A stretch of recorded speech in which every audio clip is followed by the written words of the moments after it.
Every year in late spring, pods of orcas come to Kenai Fjords and gather in Resurrection Bay. They're drawn here by the annual King Salmon Run. Oh, they're chasing a fish, look it.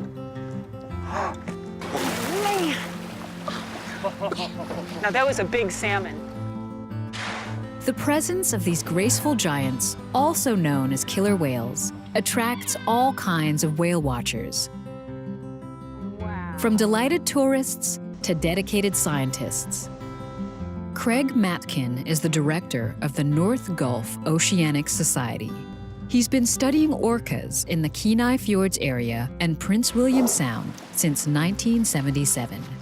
His ongoing research helps park managers better understand and protect these amazing creatures and the ecosystem that supports them. Probably the most interesting thing about these killer whales is there are three types here that could be considered as three species.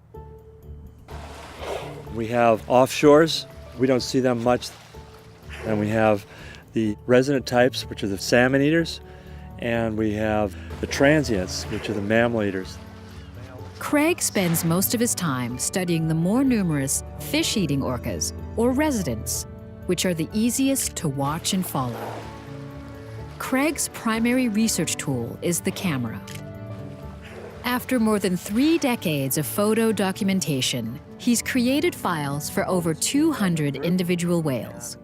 Telling killer whales apart is the basics of everything we do. The shapes of the fins are very different from one individual to another, just like the shape of somebody's face. And also there's a saddle patch, a gray area behind the dorsal fin, and that often has scratches in it that we track from year to year. Much like a family photo album, the files give him portraits of individuals and of family groups. Orca pods are matrilineal. Craig has named and charted each group that visits the fjords. A mother and her offspring stay together forever. When her female offspring mature and start having young, and that's where you get a pod.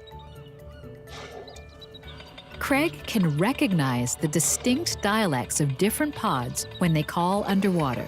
You can hear the echolocation. It's like we call it the typing pool. These calls sound like they're from AK or AD 16. Genetics has allowed us to determine that there are multiple populations of killer whales up and down the coast of Alaska, and some don't interface or interbreed at all. To get the genetic information, we've got to get a bit of skin, and what we do is take a biopsy. We have an air rifle with a little dart.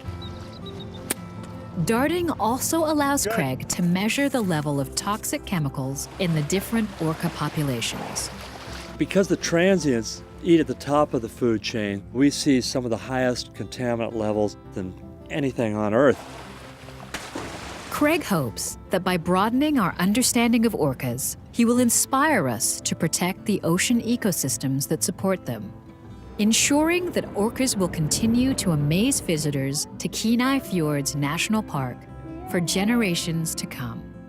If you want to love killer whales, you got to love the plankton, and you got to love the small fish that feed on the plankton and the salmon that feed on those small fish, and then you can love the killer whales.